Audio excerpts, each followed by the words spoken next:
All right, before I get too far, I figured I would do a quick video on how to replace these little gaskets in your mass airflow center or mass airflow filter and little intake junction piece here. As you can see, we got one there and we got one right here. And I've been having a little bit of hesitation, especially on deceleration. You see I got some junk in here, some wetness. Pretty sure these gaskets are just worn out. So I got some fresh ones, so we're gonna pull this one out.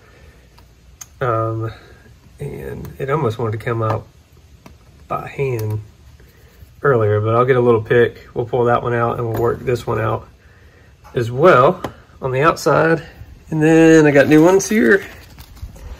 So we'll stick on the new one on the inner lip and then this one on the outside. And to get to it, basically loosen up this hose, which hooks on right here. Of course, disconnect all the connectors. Loosen that, pull it off. You know, got it disconnected from here. 4 bolts hold this piece on in the corner, and they are Allen head. So the one that's missing is the one I'm using. But you can see they're just little Allen head bits. And so back those out. And then it sits in there pretty snug. See, it's got this little lip and that rubber piece hugs in. So you're probably gonna have to work it out. I had to kind of jiggle and pull and did some very light prying to get it started and was able to get it out. All right, so let's get these gaskets out. All right, there you go. So the old one's out. You can see they're really flat. And this one's pretty brittle, broke very easily. And it's like a, you know, all flat edges, whereas the new ones are rounded, so they'll get a good seal for me. All right, so the trick's gonna be as we put this on, this little one, this outer one, it's in there, but it's, you know, not in super good. So in other words, when I'm putting it in, it wants to roll to go in and then it wants to roll out. So we'll just have to make sure that we are good and flush against this as we put it back in, and make sure it doesn't pop out there. So we'll take time. Also, a good chance to go ahead and clean out, you know, all the bits, and there's a good bit of moisture in there. So I'll get Sparks Cleaner. I'm gonna clean up all this stuff, and then we'll just put it back together. Okay, so got it back on. The 4 bolts are in. You can see them there. One down there and one down there. All right, so torque setting supposedly is like somewhere between 10 to 12 pounds or just really snug. So I just did, you know, snug where it's good and tight, and then just a little bump. Next, we're gonna put our hoses back on.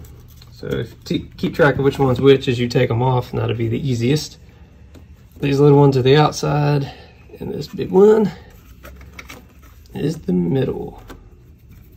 There we go. All right, so orient your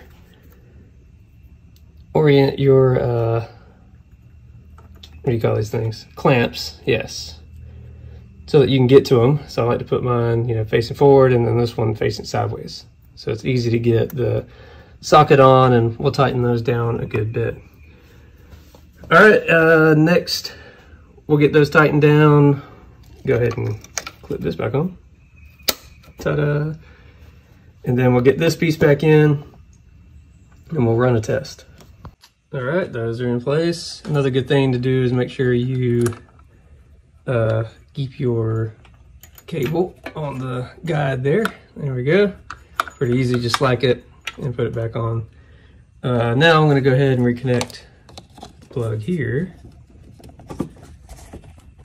There we go, nice click sound.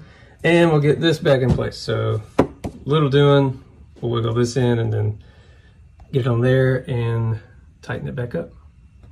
Okay, so got it back on. You want to make sure it's on even all the way around. There's a little lip that it sits on, so make sure that it's on there, that it's not gapped on the bottom or anything.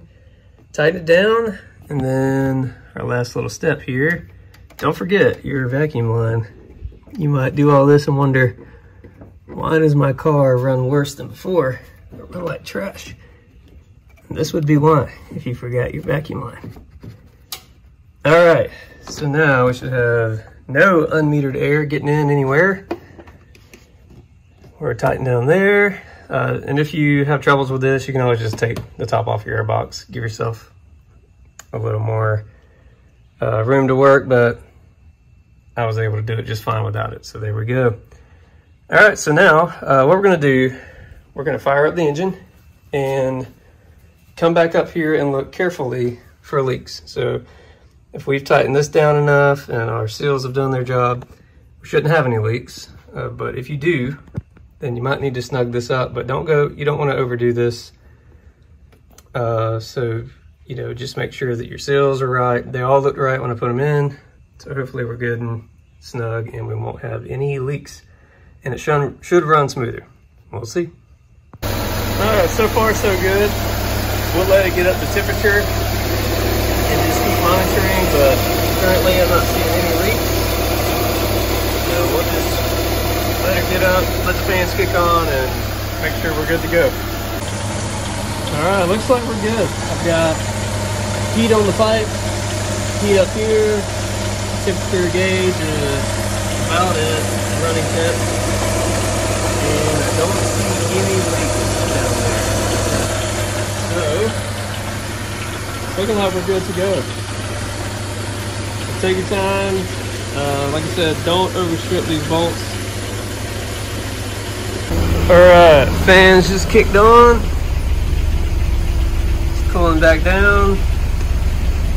We're holding, so I think we are officially good to go. Alright, there we go. So don't forget, make sure your car is cold when you do this, because you don't want coolant flying out of those hoses as you pop them off, spraying you. That would hurt.